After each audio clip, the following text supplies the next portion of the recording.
Hello there, I hope you're having an amazing day today at Cartwright of Redford. This is Coach Jamie back with part 2 of my mystery shop.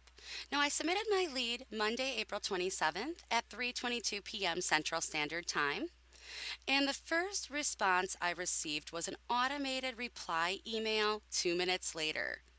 Next, I didn't receive another response until an email the next day, which was April 28th at 10:27 a.m.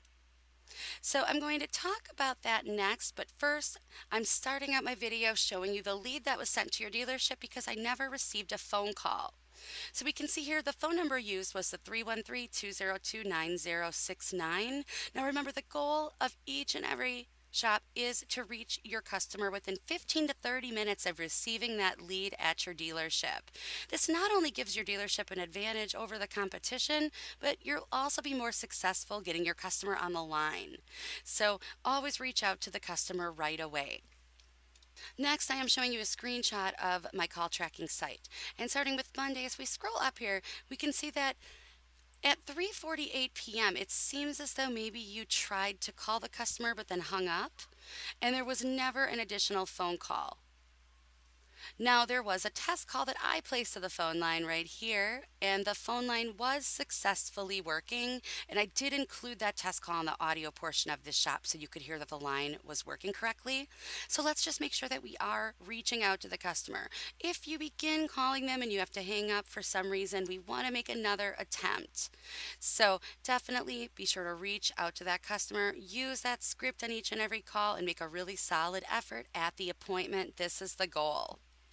Now, next, what I want to talk about is the automated response email. So, this was the first response received.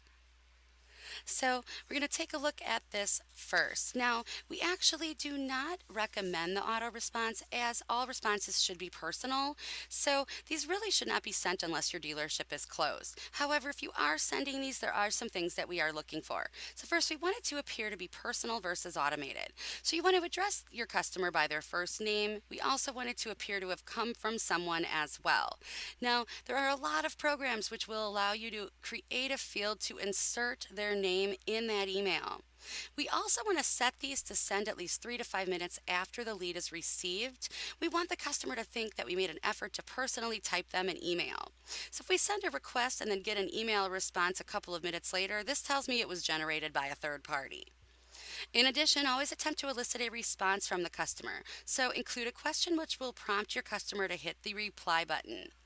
Now, the next thing we look for is value, and you do a really nice job here including value in the auto response. So great job with that. However, we want to include that signature file. So again, this should come from someone. It should include their title at the dealership along with the dealership's name, a direct dial phone number they can be reached at, personal email, and a link back to your dealership's website. Now, I did not find any spelling or grammatical errors in this email, so great job with that. Next, I want to talk about the personal email that was received. Now, this was not until the next morning at 10:27 a.m. We definitely want to work on that response time as well. So we should be first reaching out to the customer and then sending that follow-up email all within that 15 to 30 minutes of sending the lead. If you have attempted to reach the customer and you were unsuccessful doing so, you then want to send an email prior to the call, and it should include a lot more information here. So while it was received in my inbox versus spam, and your subject does clearly define the purpose of the email along with whom it came from, what you also want to include here is first, validate the customer's vehicle of choice, include positive words about it. We also want to offer information on the specific vehicle. So this could be some photos, specs, a link to the vehicle, maybe the Carfax report. We want to address the availability, so include this vehicle is available. Also offer alternative vehicles along with alternative pricing. Mention you will be calling the customer as well. This way they know what to expect from us and they'll be ready to take your call.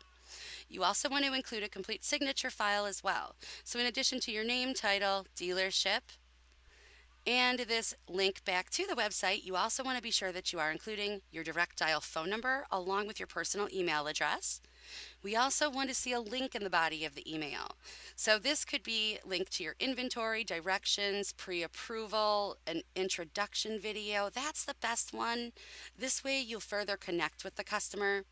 And finally, we want to build that value in the personal email as well. So you could include all of that great value that you did include in the auto response. There are no spelling or grammatical errors, which is great. So in the future, just be sure that you are reaching out to the customer by phone within that 15 to 30 minutes, getting them on the line, making more than one attempt to reach the customer as well. Remember, we want to get that appointment time locked and set, and then follow up that call with a personal email, thanking them for taking the time to speak with you on the phone and confirming next steps with them. Your secret code today is phone, PHONE. Be sure to always pick up that phone and call your customer.